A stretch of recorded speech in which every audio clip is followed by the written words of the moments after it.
இச்செய்தியை வழங்குபவர் Alayam associates private limited property developers.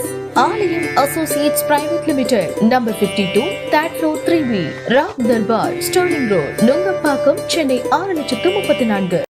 Mayiladuthurai மாவட்டம் சீர்காழி அருகே காத்திருப்பு ஊராட்சிக்கு உட்பட்ட சம்பானோடி கிராமம் அமைந்துள்ளது. இப்பகுதியில் சுமார் 40க்கும் மேற்பட்ட குடும்பத்தினர்கள் வசித்து வருகின்றனர். இவர்களுக்கு ஊராட்சி சார்பில் அப்பகுதியில் சுமார் 30 ஆண்டுகளுக்கு முன்பு அமைக்கப்பட்ட மேல்நிலை நீர்த்தேக்க தொட்டியின் மூலம் குடிநீர் விநியோகம் செய்யப்பட்டு வருகிறது. இந்த நிலையில் இந்த குடிநீர் தொட்டி மிகவும் சிதிலம் அடைந்து காரைகள் பெயர்ந்து இரும்பு கம்பிகள் தெரியும் அளவிற்கு உள்ளது. கடந்த சில ஆண்டுகளாக குடிநீர் தொட்டியில் இருந்து காவி கலந்த குடிநீர் வரத் தொடங்கி விநியோகம் செய்யப்படுகிறது.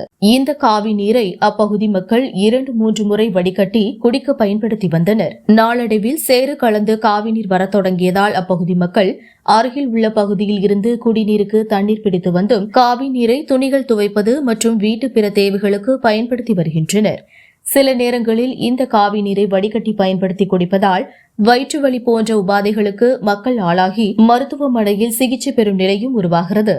ஆகையால் இப்பகுதி மக்களுக்கு ஊராட்சி நிர்வாகம் புதிதாக மேல்நிலை நீர்த்தேக்க தொட்டி அமைத்து கொள்ளிடம் கூட்டு குடிநீர் விநியோகம் செய்ய வேண்டும் என அப்பகுதி மக்கள் கோரிக்கை விடுத்துள்ளனர். மயிலாடுதுறையிலிருந்து ரிப்போர்ட்டர் தாரிக் கனி.